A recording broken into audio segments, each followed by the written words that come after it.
I don't have a crystal ball, but again, I don't see how this ends as a lawyer any way for her other than actual prison time served that is quite substantial.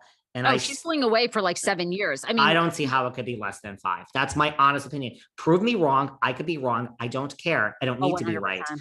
I just think if you want my opinion, it's 5 years. Again, you go in with no TikTok, you go in with no Instagram, you go in with no Twitter. There are things that happen. I mean, you come out to a different world. So hopefully when she's in there, she will reflect upon what she did, use this time to learn something. She will absolutely write a book. It will I absolutely was going to sell. say the book is Sure, coming. sure.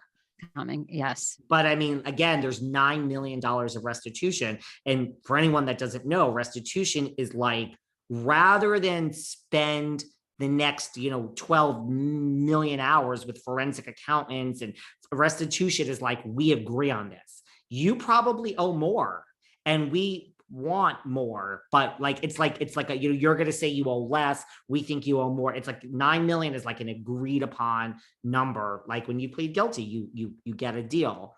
So sure, write a book, maybe that's $1 million. Ain't no $9 million.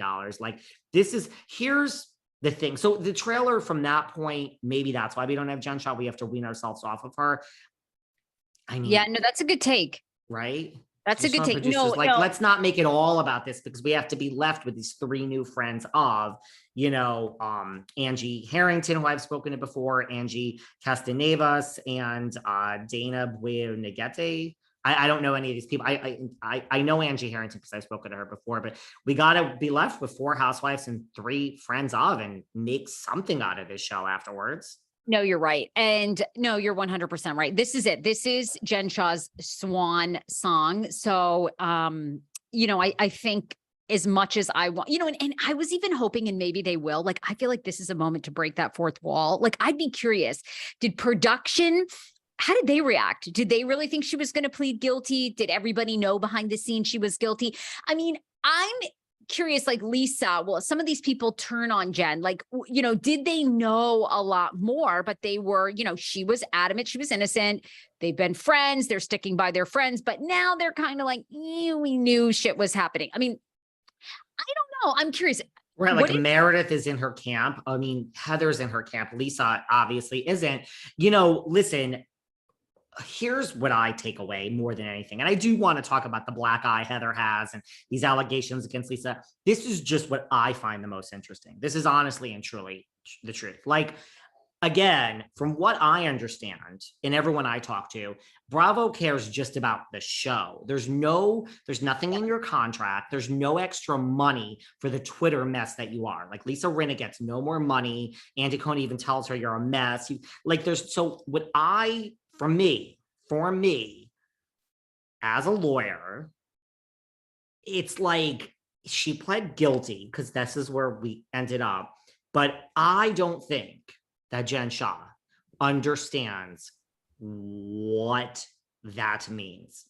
I don't, because to me, I would be doing 2 things right now if I were Jen Shah. A, I would be spending every minute with my children. I would actually, right now in September, have a Christmas tree in the house. I'm not going to make it snow because spending money is over.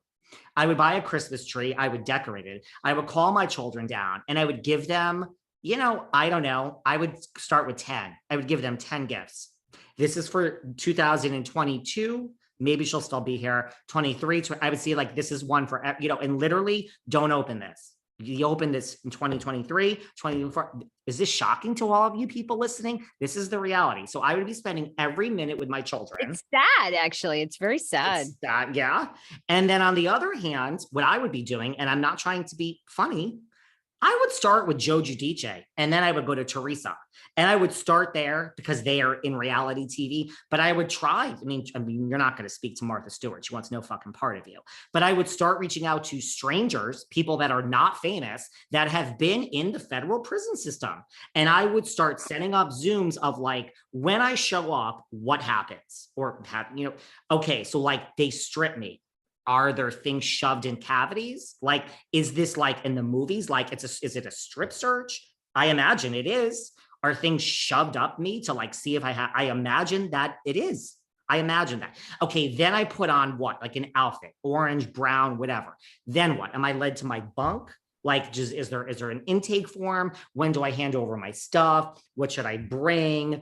Like, what happens then? Does someone come to my bed and like shake the bed and wake me up at night and be like, yo, bitch, spread your legs? I'm not trying to be funny. I would literally be having these conversations all day. So mentally, I knew what to expect when my life changed forever.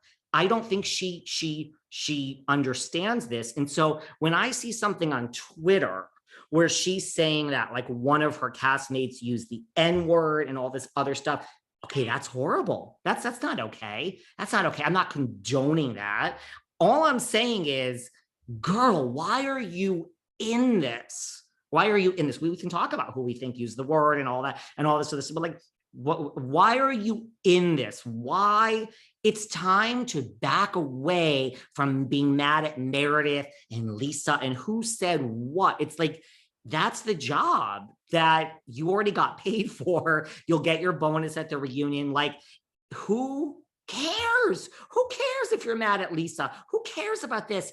It's over. It's over. So you gotta, watch the season. And I would not be tweeting about the show anymore if it were me, because it's over. Like, who cares if in that episode Lisa said this about you? Like, who cares, honey? Like, this is real. You need to spend every minute with your children. And I would also be spending every other minute of the day with your husband too, talking to people that have been in the federal prison system. And I'm not even joking. I would start with Joe or Teresa, someone that's been on reality TV. Is that a benefit? Is Teresa a like hero, or is it like, bitch, you got the good end of the deal and we're coming for you to slam your head into the fucking wall tonight? I would just want to know what to expect when I got there and prepare mentally. What are the days like?